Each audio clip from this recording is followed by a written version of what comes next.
There is a dimension beyond which is known to humankind, a dimension of sound and sight of mind, a dimension intended only for mature audiences, and exists solely as a form of entertainment, without intentions of education or societal enrichment. It's a podcast. It's what you're listening to right now. It's a podcast. It's a podcast we call Lore Folk.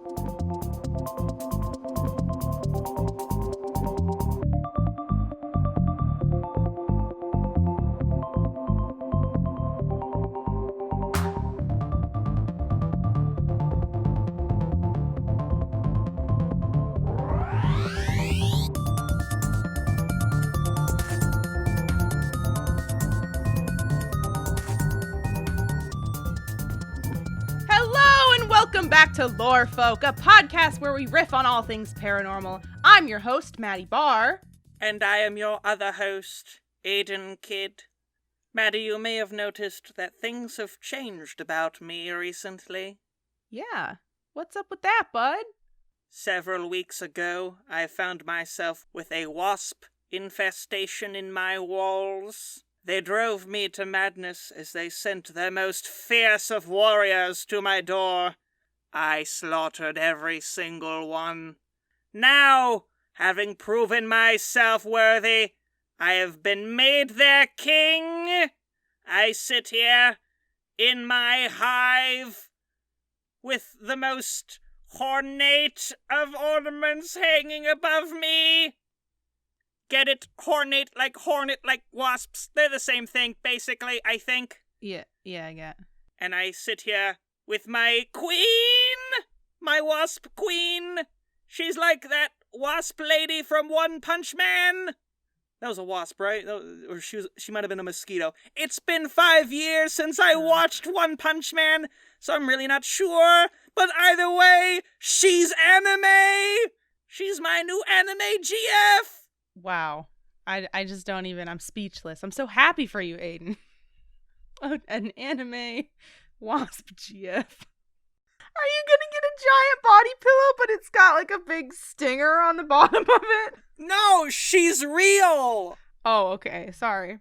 Mom, Dad, this is my new GF. She's anime. You just like gesture over and it's Hatsune Miku. Oh my god, son, you're dating Hatsune Miku? That's crazy. My son dating a celebrity. Even if she is the ghost of a robot, that's amazing. Is Hatsune Miku the ghost of a robot? You're asking the wrong person, buddy. Let's talk about this. Hold on. Let's break it down. Is Hatsune Miku proof that robots have souls and that they can die and that they can experience some form of afterlife? Wait, I'm on her Wikipedia page. I'm learning about her. I'm becoming her number one stan now. Tell me all about Hatsune Miku, Maddie. What year was she born? You don't even have to answer that. I know it's 1962. She was initially released in 2007. So she died. That's okay. So she died in 2007, and that's when she became a ghost. It said initial release in 2007, stable release in 2016. So it took a long time to dilute her soul into the technology in which we receive it now. Oh, that's so sad. It's very cool that she's been given this second chance. She lived her life as an anime girl, then was tragically killed, and now she gets to sell out giant stadiums as a ghost robot. Maddie, give us a gosh dang cryptid, why don't you? I got a gosh dang cryptid here named the Van Meter Visitor. Oh, boy. Tell me all about him. 114 years ago, a strange creature was said to have paid a visit to the small town of Van Meter in Iowa. Shout out to Iowa. Wait, 104 years ago from now? 114. So what would that have been? That would have been like 1890s, right? Well... Or would it be like 1904 or something? Yeah, I was going to say, here's the problem, because the next sentence is, the strange events occurred in October of 1903. Oh, so, well then. There you go. But it was really fun to see you try and do that much math that quickly. Several respected members of the community told of a mysterious half-animal, half-human winged creature that terrorized some of the town's residents during several nights in the course of the week. Descriptions of the beast suggested that it had large bat-like wings, left a terrible stench wherever it went, and, even stranger, it fired bright beams of light from its forehead. The bizarre account recalls how several of the locals attempted to shoot the beast, but their gunfire didn't appear to have any effect. Fed up with the menace, a group of townsfolk banded together one evening and pursued the creature to an abandoned coal mine. There they confronted not one, but two of the beasts. There were two, which both turned and disappeared down into the gloom of the mine, and the men that opened fired never be seen again. Blah, blah, blah. They just kind of disappeared back there.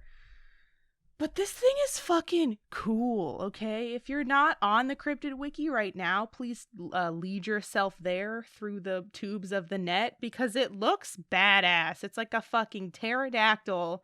It's like, you know, laser sharks? This is a laser pterodactyl, but like before lasers were invented, I assume. Oh my god! Isn't it cool? This is the coolest thing I've ever seen in my life! Sucks that this is an auditory medium and nobody can see what we're talking about. I trust the listeners to look up things when I tell them they look cool. If up to this point you haven't been Googling things that we talk about when I say, this looks so cool and ripped and shredded, I wish I knew this in real life, then that's your fault, okay? But please look this one up. Oh, I want to start a cult about this thing. This is perfect cult iconography. The laser fucking pterodactyl. Right? It's just neat. It really didn't do much. That's the problem. It killed all those guys and lured them down a mine shaft. At the same time, dying in a mine shaft in the early 18th century wasn't like the most out of the ordinary situation.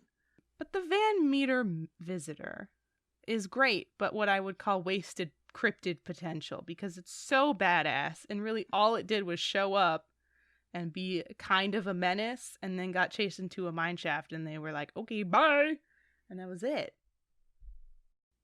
Wait a minute. This thing is immune to bullets? Yeah. Is that an issue for you? No, is the Van Meter visitor like a Vocaloid hologram? Like Hatsune Miku? That's why the bullets, they just went And that's why through. It can shoot lasers! 'Cause it's made of lasers! Wow. Fucking the lines, I've drawn them. That dumb bit at the beginning that went nowhere, absolutely justified by what I have just done. Hatsune Miku and the Van Meter visitor are both tormented robot souls who now are doomed to exist as robot ghosts forever. Right, and they're upset because they don't get to do cool concerts or, like, you know, wear fun outfits. Yeah, they've just buried themselves in the earth like, whatever, nerds, you guys were mean to us. We have cool anime voices, too. But you wouldn't know that because you never listened to me. Wait, is it possible that the Van Meter visitor is the long-lost robot ghost grandfather of Hatsune Miku? Robot ghost grandfather. Yes, I do think that is a possibility, Aidan. I think you've uncovered something very exciting here. So to bring the Van Meter visitor back, all we need to do is let it know that it still has family around, and that they're successful. It's gonna want to go see its granddaughter at the big old concert. Grandfathers love nothing more than watching their granddaughters perform holographically for other cool people. And they'll bring that big clunky camcorder that they always bring to those Christmas pageants. Oh, it'll be a beautiful moment of reunitation.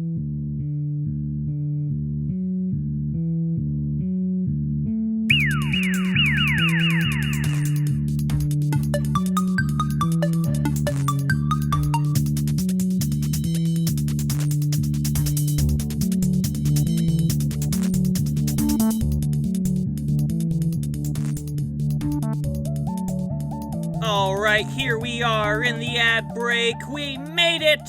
Who would have ever thought we'd get here? I sure didn't. I believed in us the whole time. Maddie, tell people how they can pay us to stop making up ads, which we're about to do after you say your little spiel. Do you have a friend or a partner or even an enemy that you'd like to send a message to? Great! For the low price of $6, you can have us read out a message just for you. Wish someone a happy birthday, anniversary, or just tell them it's their turn to do the dishes. Whatever you want to say, we've got you covered. Go to pnnpodcast.com/shoutout to get a message from us today. That's pnnpodcast.com/shoutout. Woohoo! And for legal reasons, if you do make a threat on this podcast and this is currently being played in court, I would like to refer to the beginning of the podcast where we do make a disclaimer that everything is technically in jest. It's all a meme. If the stenographer will read that back to me, you will find that we did not perjure ourselves in this fucking podcast. Maddie, give us an ad! Our sponsor today is Shroom Sticks. These enchanted drumsticks turn any mushrooms or spores you may find into drums. Impress your friends by taking them out into a forest and absolutely ripping it on some fungus with shroom sticks. Every mushroom has its own unique and splendorous sound. A world of discovery and music awaits you within the woods. Buy shroom sticks and start living out your drummer fantasies today. Shroom sticks should not be used on animals, real drum sets, or young children. If you do hit a living being with your shroom sticks, please call the provided number immediately and burn your sticks to prevent any other tragedies. Aidan, give us your ad! Monkey Zone! Monkey Zone! Monkey Zone! That's right, you know the place. The interdimensional rift in space-time comprised only of the most erratic of simians. Take a plunge into God's afterthought and experience the lush jungles, scenic views, and 10,000 violently horny chimps all brutally mauling each other for supremacy!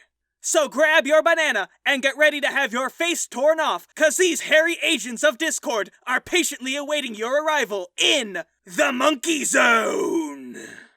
Yay! Anyway, you should go to the Monkey Zone, it's very cool. Go to the Monkey Zone. It's so crazy, those monkeys. Jettison your emotionally traumatized loved ones and force them to deal with their issues. It's like the Infinity Train, but with a bunch of monkeys that will maul them to death if they don't go to therapy.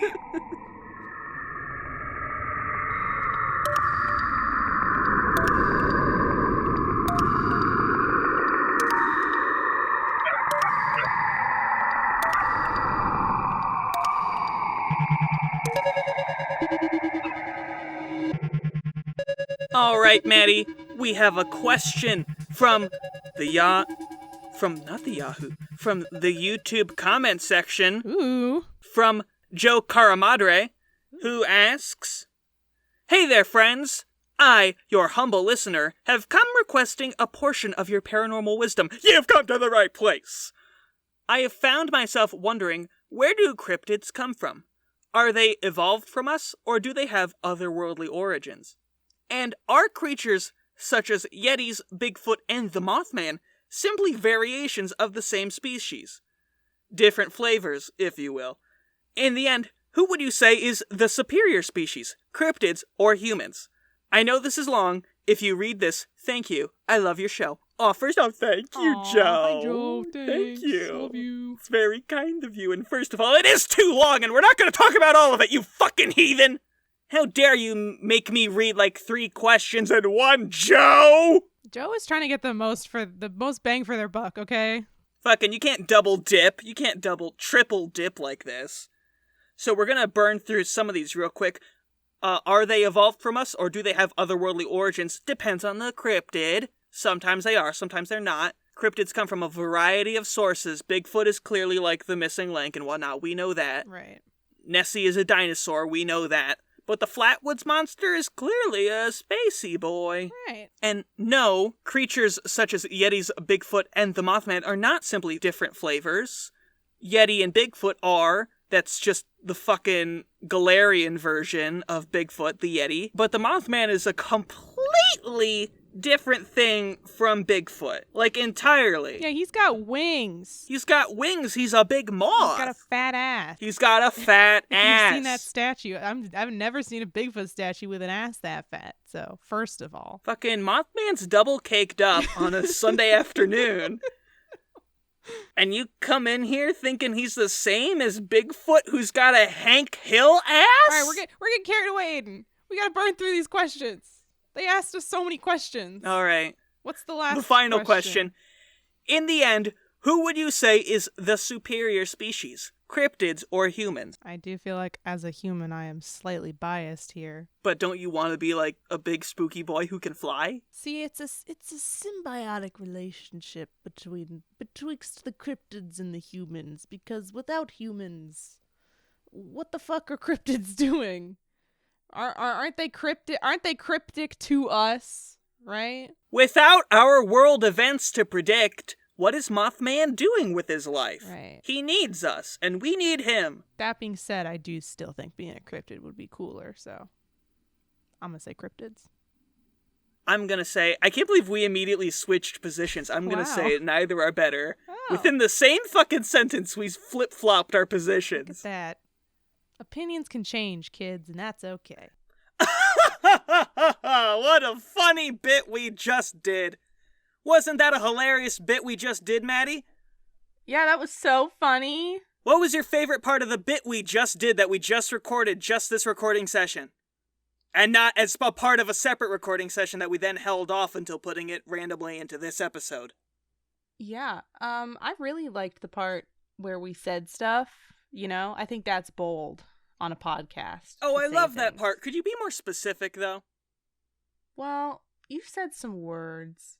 Specificer. Containing letters. Some of them were vowels.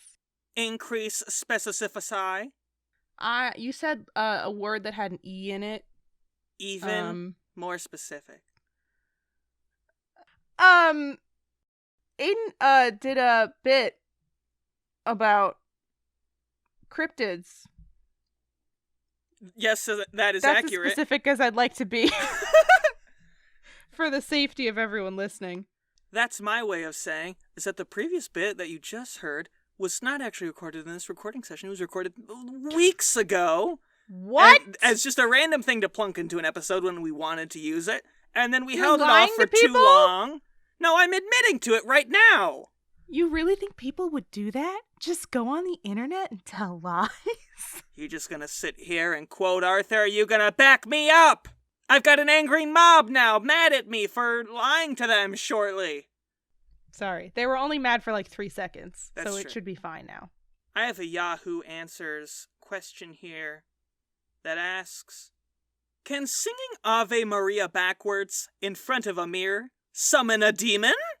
I was pretty new to witchcraft and wanted to try a simple charm to test if magic actually works.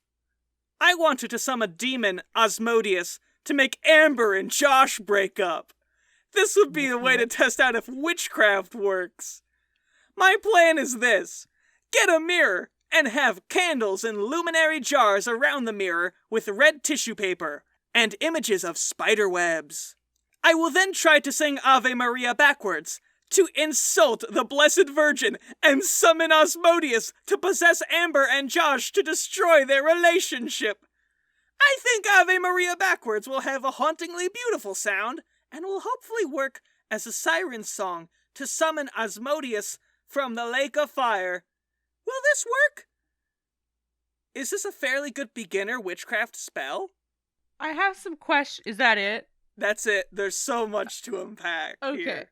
First, I have some questions. And that's from an anonymous user, I do have to say. When they say sing it backwards, do they mean A, singing the song backwards, but the words are still forwards, right? So you just sing them in reverse order.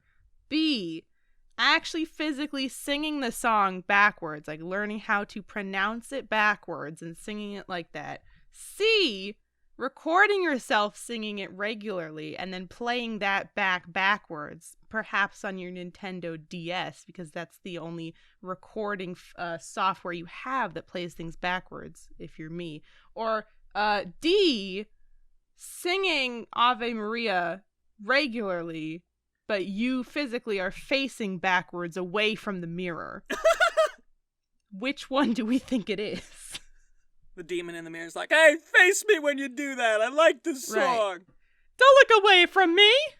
I think it's them learning to sing it backwards. As in, like they pronounce everything backwards. Like instead of Ave Maria, it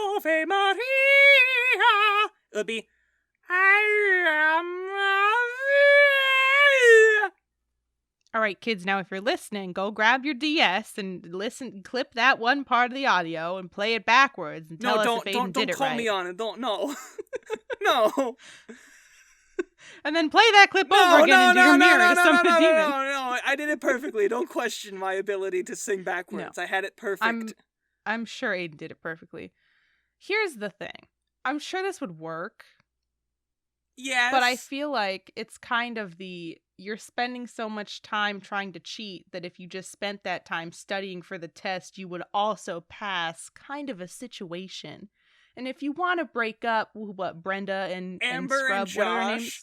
Who we Amber haven't even talked about. What the fuck did Amber and Josh do to garner this kind of ilk? We're left with nothing on their front. If you wanted to break them up, I feel like there's other ways to go about it that you could plan in the time it would take you to A, learn Ave Maria, and then B, learn it backwards. Because you can't, although you could just learn it backwards to start. Maybe the only thing holding us back from singing songs backwards is that we know them forwards too well. What do you think Amber and Josh did, Aidan? Not enough. They didn't support their friends. They didn't support their friend. I think there's a lack of communication going on between the three of them. This anonymous Yahoo Answers user is also just clearly a spiteful person who should really be confiding in someone, perhaps professionally? Yeah. Maybe it's so... Amber and Josh are so in love, right? And everybody's on board for it. And they're like, you know what? The day we break up is the day that a demon pops out of your mirror and tries to kill people. Ah ha ha. And everyone's laughing about it. And now this person's like, okay, bet, let's do it. And they go to the mirror and they sing Ave Maria backwards just to break them up, right? They don't even care that they're in love. That might be the case because they never actually specify in what capacity summoning a demon to possess them will actually cause them to break up. Right. It's like when people say when pigs fly. And you just assume that if that happened, then shit would start going crazy just because the pigs are flying, you know? Right. That happening causes every other crazy thing to happen. Are we operating in Beetlejuice rules in which one demon can possess like a whole room of people? Because if so, you're fine. But if not, you're going to need more than Asmodeus. Like, that's just one demon, and you want to possess both Amber and Josh, apparently.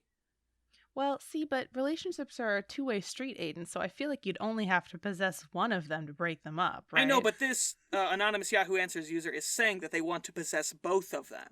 So I'm saying you don't need two demons to ruin their relationship, but if you are going for a dual possession, you might need two demons, unless, of course, we are operating in Beetlejuice rules. Right. You know what else, though? You know what's easier than summoning two demons is summoning one demon with a cell phone who can call the other demons and say, hey, we're doing this thing. Can you get over here? And that way, our dear Yahoo Answers a question asker person only has to do this whole spiel once. They only have to sing once. It's so sad. Can you imagine being the demon and you get there and you're like, oh, finally someone summoned me to do a cool demon thing. And they're like, hey, can you call, like, your cool, more popular demon friend? Right. But that would that be suck. Worse? It would be. Would that be worse than being a demon who gets summoned and then you have to sit there in their bathroom with them while they do it all again? I don't want to watch somebody sing Ave Maria forwards. I certainly wouldn't want to watch them do it backwards. I did it, like, immediately the first time. I'm so sorry this is taking so many times for me to sing Ave Maria backwards again. I keep messing it up. Now that you're here, it's so... The first time it was really easy, but now that someone's watching, I get stage fright, so... It's kind of like when, like, you get invited to a party, and you're only getting invited because you know someone cooler than you, and they know that if you go, they'll be able to get the cooler person to go to the party. Right. Oh, You're that's just so bait. sad. You're just bait. You're party bait. Asmodeus is just demon bait. Oh my god, Asmodeus, you gotta get out of this business. Respect yourself. Yeah. You're too good for this. Fucking, I hate this. I hate this anonymous answers Yahoo man person. I can do the answer sentences. is no. I can Don't do sentences do this. so good. Because Aidan does sentences great, okay? They are trying to sabotage Amber and Josh, who are a fucking dream pair, okay? They have a very healthy relationship going on. B, they're being very disrespectful to Asmodeus for just using him as a contact demon to get a cooler, more popular demon. I have a Yahoo Answers question. Oh my god! Say it with your mouth holes! I would like to preface by saying that there is a national coin shortage, so people need time before Halloween to get to the bank and get it all sorted out before the actual holiday happens. So if you're listening, start taking notes, get ready. Don't be like, it's not Halloween yet, because it's about to be. It'll creep up on you. Okay, here we go. If someone ran out of candy for the Halloween trick-or-treaters in the U.S., how much should someone give them in coins? What would be acceptable? Serious answers only, please. Thank you. And I really like this question because I feel like there's a sort of magic number in the middle of too much money and not enough money that we could find here on this podcast with our collective brain power. Because you don't want to be stingy, but you also don't want to spend all of your precious money giving it to trick-or-treaters, right? So, Aidan. Hold on. What's the magic... Let's back up just a hot sec. Who the fuck is giving out quarters instead of candy? Why are you doing this? Who are you? They're anonymous. This sounds like the Tooth Fairy having a very hard time adjusting to the new season and being incapable of changing. But if you run out of candy, Aidan, you want to be prepared, right? You gotta pay off those kids. You don't want to have to run to the bank in the middle of Halloween night. You're gonna miss trick-or-treaters. So what's the right amount? The 72. 5 cents? 72 cents? Well, I was gonna start going up, but then you just threw out 72, so... Okay. I meant $72. Oh, $72? Yes, because they've embarrassed themselves and wasted... They've embarrassed everybody in the situation by not having candy. So you need to pay financial recompense for this social transgression. Okay. And that cost is $72 per child. You don't think that $72 is too much money and that you'll immediately run out? No. And then still be neglecting trick-or-treaters? If this makes you destitute, you probably should have prepared better. That's on you! Okay, so here's the question. Actually, 2 questions. First of all, so if siblings roll up, and there's like an older sibling who's got like a real costume on, and then a sort of babyier sibling who's, maybe wearing a fun shirt, and the older sibling has the bag, right, for both of them, do you give them just the $72, or do you put in enough for both? I would say just make it 100. Just a clean 100? Yeah. As like a partial thing for the smaller brother, and then the full 72 for the actual brother. The actual brother? The true brother, the real one. Sibling. The other one died 30 years ago. Oh yeah, what if there's spectral children there? Do they get real people give money? Them ghost quarters! We're in a coin shortage. There's a lot of dead coins around. Okay. Which is, as we all know, what happens and what causes a coin shortage is that the money dies. How do you give them $72?